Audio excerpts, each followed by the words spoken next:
I was doing some research, prior to the chat and checking out your social, and it looks like you Uh, have a very kind of unique voice, and speaking to yeah. the community and trust and kind of authenticity. It sounds like.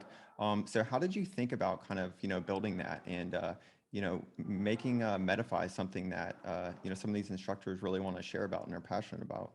Yeah. Again, that's listen, you guys are gonna walk up this talk being like, that guy just, man, maybe the luckiest guy on the planet. Uh, in the case of our social, the way that I wanted to approach social was the way that felt genuine and authentic. Um, I've been a part of these internet communities for my entire life. I grew up in these communities. Uh, they don't trust companies. They don't trust businesses.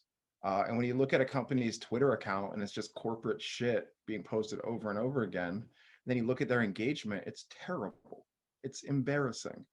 And these companies will get tons of followers, right? Tens of thousands of followers, but then they post something and it gets 3 likes, 5 likes, one retweet.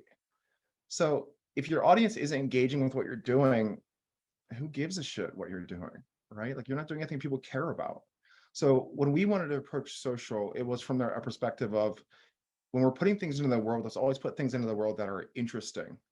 Uh, they trigger an emotion. Doesn't matter what that emotion is.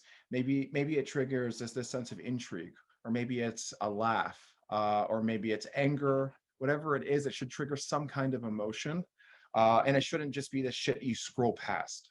Uh, and that's been our approach. And like, of course, everyone's not a zinger. All right, the ones that aren't zingers, I didn't write. Our social team wrote.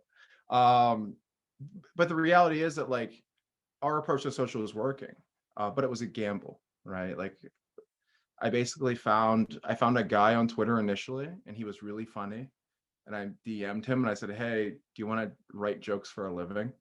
And he thought I was joking to him, like he thought I was fucking with him, so he was just like said something witty back. And I told him I was serious, and then that's how it started. And if you look at our Twitter now, it's mostly jokes.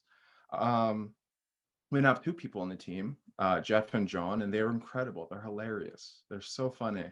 Um, but that gets us so much brand equity, an unbelievable amount of brand equity. And then when we do have Metafy content that we want to drive traffic to, like a new coach is announced, the engagement carries over, right? So we kind of bridge that gap between, I guess, corporate and fun, uh, by having that ratio of like 80% interesting fun content, 20% business levers that we're driving. And so far it's working. Will it scale indefinitely? No, of course not. But we don't need it to. We need to scale long enough that we can build an evangelical audience around our brand. And that audience will take us further. They'll kind of carry the flag for us when we reach that cap in terms of scaling.